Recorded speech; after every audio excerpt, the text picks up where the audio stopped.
Good morning. 5 o'clock is the time. Some of the top stories we're working on at this hour. The federal government may have pumped more fuel into the Cash for Clunkers program, but Bay Area car dealers and buyers are finding there just aren't enough cars to go around. We'll have more on that in a moment. Also this morning, BART's second largest union votes on their proposed contract. We're going to take a closer look at how the vote is going so far this morning. And the CHP on the lookout now for drivers breaking the hands-free law. They begin their zero tolerance campaign this week. More on that in a moment. We're also following the weather. We wanted to get to that first because we are going to have some warm temperatures this afternoon, downright hot. A live look at the Golden Gate Bridge now as we check in. Cool along the coast, but boy, this afternoon I'm in the Weather Center now with Evelyn Taft, and we're talking about some of those potentially triple-digit temperatures, especially inland, and we've got the highs map up here just to illustrate how hot it's going to get. Yep, absolutely. And actually today, James, could be the hottest day of this mini little heat wave. Okay. So with that, a bit cooler, but for today and tomorrow, downright hot, especially through those inland spots. James. All right, thank you very much, Evelyn.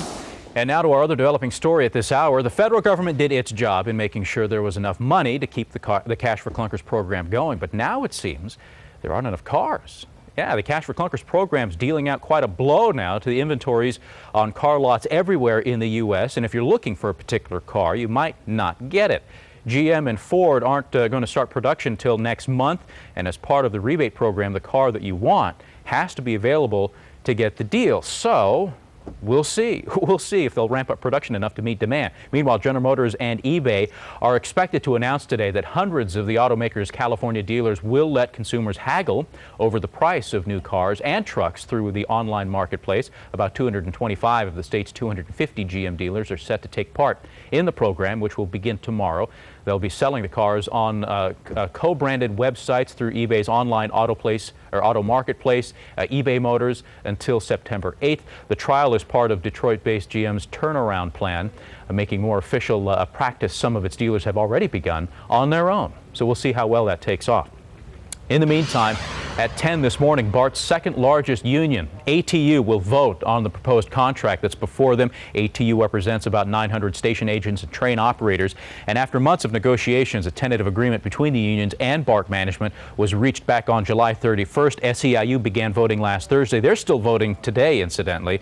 And we'll see how ATU reacts to it. If they can get all three of the major unions there, BART, to pass it, everybody should be fine, and the trains will keep running. We'll keep an eye on the story and let you know how it develops. In the meantime, at 10:30, San Francisco supervisors will hold a public hearing on safety issues surrounding recent San Francisco's municipal railway crashes that injured dozens. On July 18th, as you can see there on the left there, a Muni light rail vehicle crashed into another train at the West Portal station, injuring about 47 people. And then as you can see on the right, on August 3rd, 2 Muni streetcars were involved in a crash with an SUV, injuring about 6 people there. Supervisors Bevan Dufty called the hearing to discuss Muni's safety procedures that would prevent crashes like this in the future. Supervisor Sean Ellsburn also called a second hearing on the SFMTA's safety standards, including medical screening procedures for bus and light rail operators. They want to make sure that everybody's healthy enough because, as you call on the left there, the July 18th crash, witnesses said the operator was slumped over the controls at the time of the crash. All right, also for you new this morning, the CHP will begin cracking down on drivers abusing those hand-free laws. Kron 4's Jackie Sissel actually out and about in the Bay Area talking to, taking a look to see how many people he can catch on his own. Good morning, Jackie. I don't think it would be very hard to catch some drivers talking without their hands-free device, but if you're one of those drivers, beware, because the CHP is going to start a crackdown starting this week on the year-old law.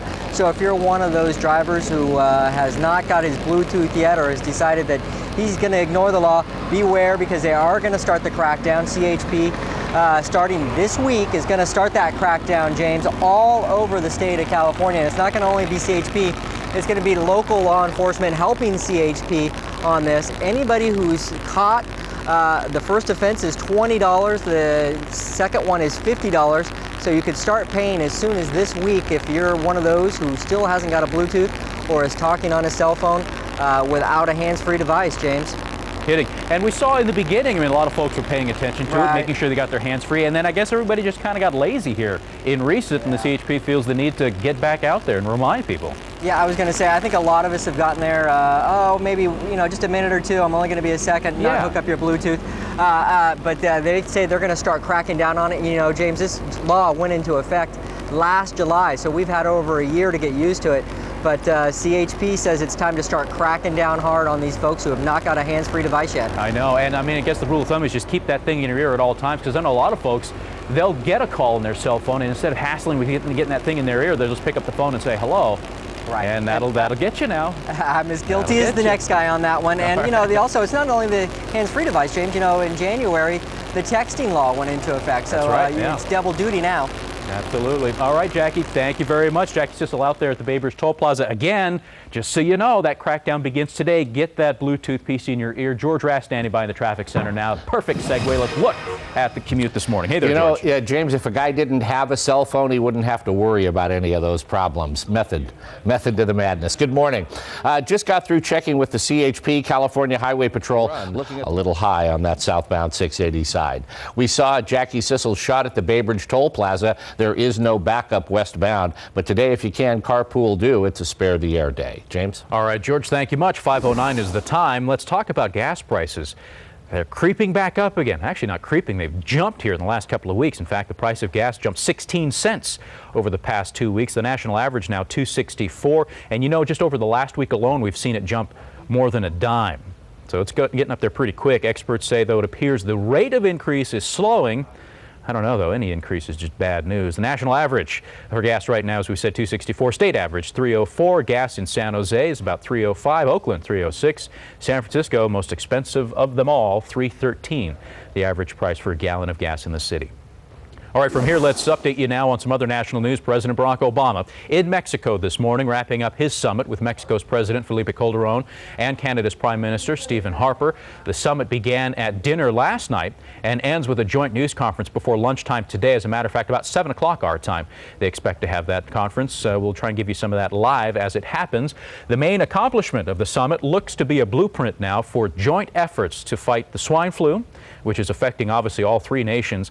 Economic issues as well as Mexico's war on drug cartels were also topics of discussion. More than 4,000 police and soldiers are maintaining security around the buildings now where that summit is taking place. More on that throughout the morning. In the meantime, records indicate the Obama administration plans to do even less environmental cleanup than the Bush administration, believe it or not. The documents and records show that in Obama's first 2 years in office, the Environmental Protection Agency expects to complete cleanup operations at fewer sites than any administration since 1991. The EPA estimates it'll finish work at about 20 sites in 2009. During the Bush administration, the agency completed 38 sites a year on average. All right, 5:11 the time. We're going to take another break here, but we'll be back in just a moment. Let's go outside, give you a live look at the San Mateo Bridge. Traffic is light. That's not too big of a concern at this hour. The thing, though, that we want to keep our eye on this morning is the weather. Temperature's going to get up there awful high, especially inland, triple digits on tap for a lot of folks there in the East Bay, around the Delta, even in the North Bay. We've got upper 90s today. We'll get a full breakdown of the forecast with Evelyn coming up in just a moment.